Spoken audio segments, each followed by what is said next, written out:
up YouTube? This is JusticeSoulTuna coming to you live once again. An article on M4G has brought to my attention something that makes a valid point in the industry and something that I'd like to talk about with you. The name of the article is "Should Developers Abandon Fixed Release Dates?" You know, a set schedule for a game to be released, like Call of Duty being released in November, that sort of thing. The article was written by a good friend of mine, Patrick Toworfe, aka JusticeSoulTuna. He's got some good stuff on his channel. Go subscribe now. If you like fighting games on Street Fighter, go subscribe. He's got some cool stuff on there. Anyway, back to the topic.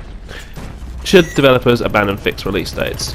Now, I'm just going to share my opinions with you and what I think should be done with this particular situation, or fixed release dates. Should they be delayed? Should they be abandoned? Or the benefits and the downfalls of, you know, if this were to happen.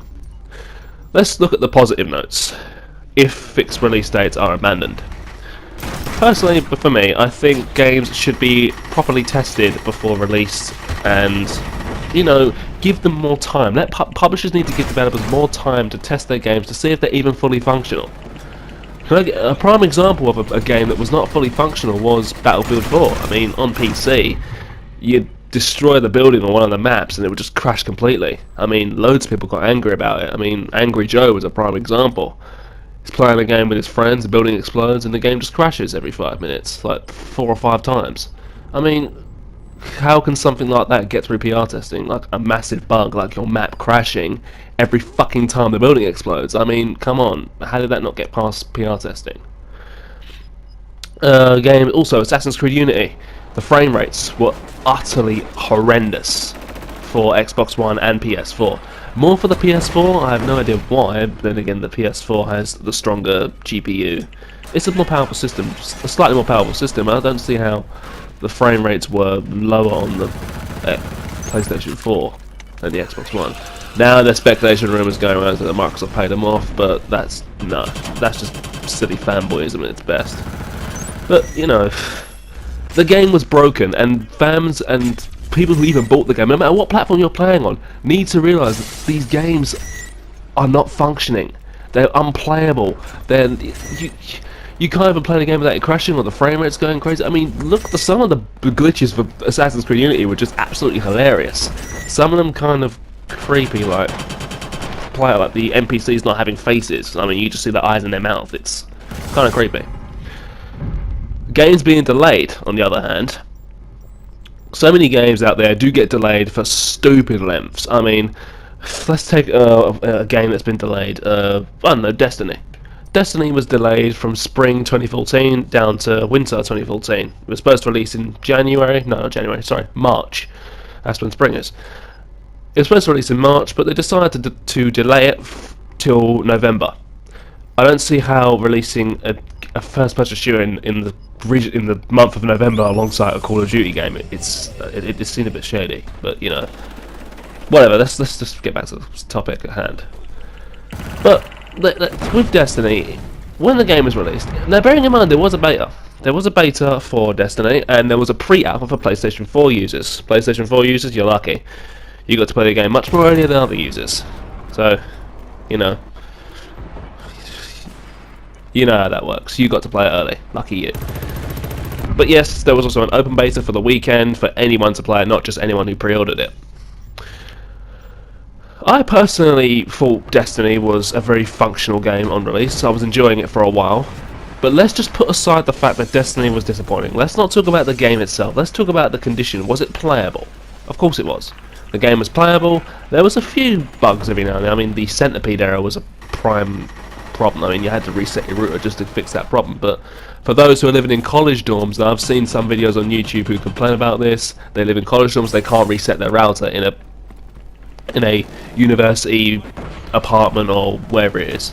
Like me at home, I can't reset my router because it doesn't belong to me, it belongs to my dad, and, you know, if I go playing around with the router, he's going to get a bit angry. You know, as usual. So some things have fixes, some things don't have fixes. Destiny was a playable game. The netcode on the Crucible worked. I had a few disconnections and connections errors every now and then, but I don't know if it was just everyone playing the game on release or if it was my router. I don't know. it was stable, it was playable.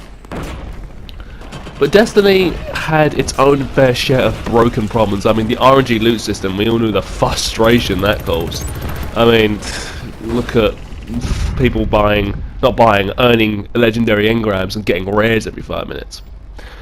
So, the game was, I don't think that was broken necessarily, like a bug or something that's just, you know, in the game unintentional. I think it was made intentionally for an RNG loot system, but it turned out to be broken because it was just unfair and, quite frankly, not very rewarding. So I don't think that was a bug, that was just a game mechanic that just went horribly wrong.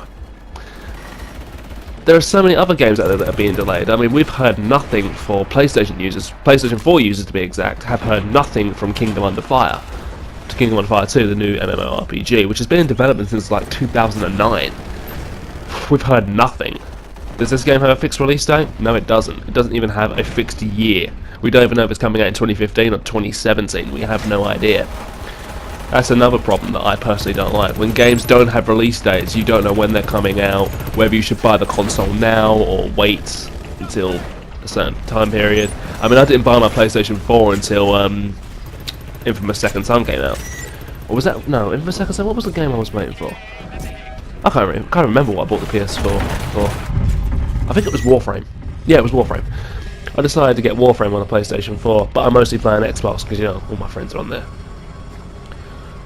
But let's just, on an off note, I think developers shouldn't abandon fixed release dates completely. They should sort of, you know, maybe delay games slightly just to give them bug fixes and test it properly. I mean, let the public test them.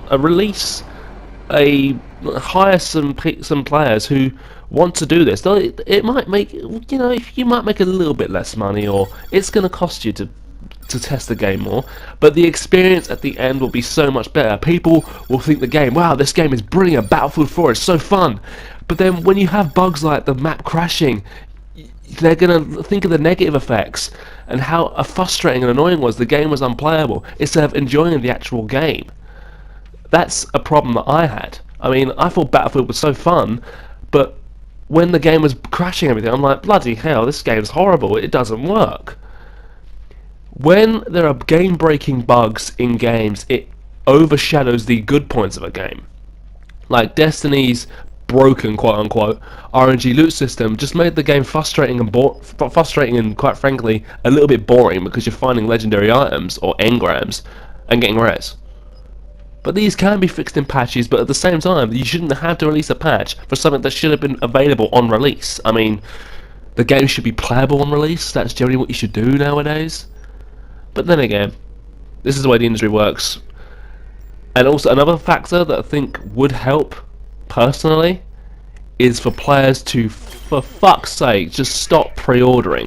Wait till it's released, look at reviews, if it's playable or not, and then decide to get it. Pre-ordering kind of pressures, not really pressures, but gets publishers hyped up. A game gets hyped up and it's released in an unplayable state. Stop pre-ordering.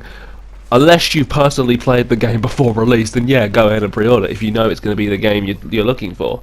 But big AAA titles like Battlefield, Destiny, Call of Duty, please be careful of when you pre-order or if you decide to pre-order.